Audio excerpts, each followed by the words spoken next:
když jsme se chystali k 25letému výročí, nabídl se pan Tomek, že by také přispěl k oslavám a skutečně splnil slovo a přinesl po několika týdnech apolinářskou suitu. Má 3 věty. První se jmenuje U konce sil. Druhá Objevování světa. A třetí, promiňte mi, Pevný jako skála.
Mám-li dát apolinářskému pacientovi stručný návod na léčbu, tak mu řeknu, dodržujte následujících 10 zásad. Je jich jenom 10, ale není snadné je plnit. Zásada 1. Angažovat se při léčbě. To znamená platit úsilím. Nestačí říct, tak už jsem tady a jsem zvědav, pane doktore, jak to teda se mnou dopadne. Ne. Pacient musí být partnerem při psychoterapeutickém procese. Zásada číslo 2. Je to zásada ber a dávej. Ve společnosti, ve skupinách, v práci, v rodině člověk musí umět i brát, i dávat. Čím je zralejší, tím spíše dává a méně bere. Apolinářský pacient právě umí spíše brát a teprve časem více dává. Tato rovnováha je prostě takovým procesem zralosti, který vhodné psychoterapeutické zásahy mohou pochopitelně urychlit. Třetí zásada, nesmírně důležitá, brát na sebe zodpovědnost. To je také jeden ze znaků zralosti. A my toto zrání pacientovi umožňujeme. My mu dáváme plno příkazů. My ho nutíme k činnostem, doslova nutíme. Ovšem časem z toho musí být jeho ochota. A dokonce, aby dělal víc, než musí. A tato ochota brát na sebe zodpovědnost přináší své ovoce. Přináší plnění zásady 4. To je takzvaná gratifikace. Jestliže jsem schopen, co mi bylo uloženo a kolikrát ani nebylo uloženo, dělat, plnit, cítím pocity uspokojení. Mám-li takové zdroje uspokojení často, zvyšuje se moje sebedůvěra a sebeúcta. A nakonec, to je to nejdůležitější, mám důvěru a úctu i ke svému okolí. Zásada 5. Při takovém zatěžování, které je úmyslné, pochopitelně pacient někdy zklame, tak jako všude v životě, něco se nepovede, v něčem je vedle. A je kritizován. Patří to k životu a patří to také k apolinářskému procesu. Je to stav, kterému říkáme frustrace. A on ovšem tento pocit frustrace, pocit zmaření, že se něco nepovedlo, prožívá opakovaně a opakovaně, aniž by se napil, aniž by použil svou tabletku. A to je pro něj trénink nesmírně důležitý. Zásada 6, je to fyzička, buď fit, co se dneska tak nosí. My pacienta proháníme, on každý den ráno cvičí, má v létě studenou, v zimě pochopitelně teplou sprchu, běhá, má určitý překážkový běh, měří si časy a nakonec vidí, že jeho kondice jde nahoru a že daleko lépe zdolá ty 2 poschodí do posluchárny, než na začátku svého pobytu. Ovšem potřebuje to zase úsilí a angažovanost. Zásada 7. Je to změna hodnot. V životě si každý seřadí to, co myslí, že je důležité pro jeho život, do určitého žebříčku. Tento žebříček hodnot a věda kolem toho má dokonce své jméno, axiologie. Ten žebříček nemusí být správný, někdy je naprosto špatný. A tato změna hodnot je to, k čemu pacienta vedeme. Není to snadné, pač člověk nerad odhazuje to, co už měl, tak říkají, zabydleno, a nerad to, co je pro něj nové. Ale bez této změny hodnot nepokročí. Zásada 8. Je to zákon naprosté a trvalé abstinence. Zásada, která musí být obsažena ve změně hodnot. A nemusí to být hodnota nejvyšší, ale je to příčel, po kterém se stoupá k hodnotám vyšším, teprve k nim se dostane, když tuto zásadu naprosté a trvalé abstinence dodržuje. Zásada číslo 9. Jestliže pacient plní předešlých 8 zásad, musí již během pobytu pocítit na sobě určité změny. Ty změny on cítí, ale současně vidí ošetřující personál, vidí je jeho lékař. A co je důležité, vidí to i jeho rodina, jeho manželka, jeho děti, někdy i vnuci. Vidí, že ten otec, manžel, dědeček se mění a mění se k lepšímu. Zásada číslo 10. Už během léčby myslet na doléčování. Ne říct, tak 3 měsíce jsem si tady odkroutil, mám to hotovo a máte mě ještě někdy vidět. Nikoliv. Dneska prostě odcházím z léčby, ale vstupuju do dalších let doléčování, které jsou pro mě kolikrát daleko důležitější než samotný pobyt v Apolináři.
Vrátili se pacient z Apolináře, skončil sice jeho léčebný pobyt v ústavu, ale léčba pokračuje. Zásada 1. Léčil jsem se pro sebe a když se vrátím domů a abstinuju, nedělám ze sebe hrdinu a nevyžaduju zvláštní pozornosti od svého okolí. Byl jsem člověk, který prodělal určitou chorobu, teď jsem zpátky, dolečuji se a nemusí mě celá rodina obdivovat a tleskat na potkání. Zásada číslo 2. Ve svém zájmu netajím se s léčbou. Samozřejmě to neříkám kde komu a neprohlašuju to v rozhlasových novinách a nebo nepíšu to do novin, ale lidi, na kterých mě záleží, ty informuju. Své přátelé, své příbuzné. Je důležité například, když potkám kamaráda po mnoha letech, který by to chtěl se mnou zapít, řeknu mu hned v prvé větě, člověče, nejde to, víš, já jsem se léčil a musím teď trvale abstinovat. Zásada 3. Alkoholismus je doživotní choroba. Ono to pravda jako choroba nezačíná, ono to začíná často lehkomyslně. Vypadá to někdy jako doslova lumpárna, ale časem se to z té lumpárny v chorobu vyvine. A tato choroba znamená, že jakmile začne pít, vždycky dřív nebo později bude pít nadmírou, čili zase bude tam, kde začal. To si musí pamatovat, že to platí doživotně. Abstinence je protézou, ale která funguje. Zásada 4. Kontakt s institucí, ať už je to poradna, nebo léčebna, nebo ten klus usilující o střízlivost je samozřejmá. My například doporučujeme přijď 100krát na klus. To znamená, přijď na to naše hřiště, kde se trénuje. Přijď na ten sraz bílých kosů, protože ty černí kosové venku by tě uklofali. A musíš občas nabít posilu. Zásada 5. Je to otázka takzvané sociální rehabilitace. Člověk by chtěl napravit vždycky všecko hned. Manželce koupit pračku, dětem chatu, zařídit nevím co všechno, co nejrychleji, ale tady je důležité, že všechno potřebuje svůj čas. Kdyby člověk chtěl napravit všechno rychle, tak se doslova uštve a takové podlomení organismu je velice nebezpečné pro recidivu. Zásada číslo 6. Nevyhledávám starou společnost, nechodím do hospody, nechodím tam, kde jsem se topil. A místo staré společnosti si najdu nové nebo staré přátele, kteří mě opustili, když jsem už potom pil. Zásada 7.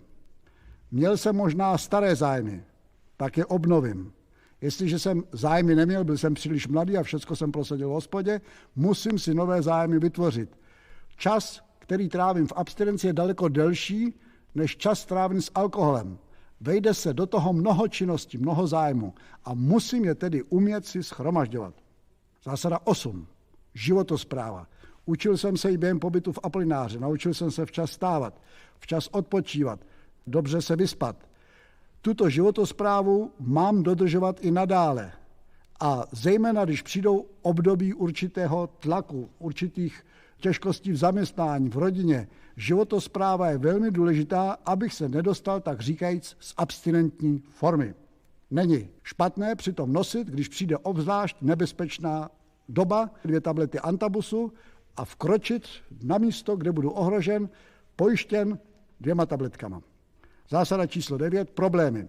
Mít odvahu řešit problémy, na které stačím, nepouštět se do problémů, na které nestačím nebo ještě nestačím a moudrost rozlišit ty prvé od těch druhých.